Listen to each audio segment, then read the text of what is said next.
संजय उवाच एवमुक्त्वार्जुनः संख्ये रथोपस्थ उपाविशत् विसृज्य सशरं चापं శోకసౌవిఘ్నమానసః. సంజయుడు ధృతరాష్ట్రునితో ఈ విధంగా చెప్తున్నారు. అర్జునుడు పైన చెప్పిన విధంగా శోకంలో ఉండి యుద్ధభూమి యందు ధనుర్బాణములను త్యజించి రథము వెనుక భాగమున చతికిలబడెను.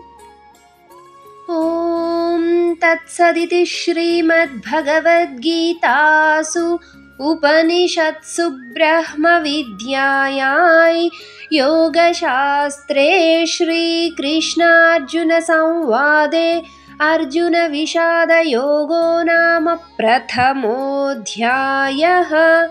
ఓం శ్రీకృష్ణార్పణమస్తు.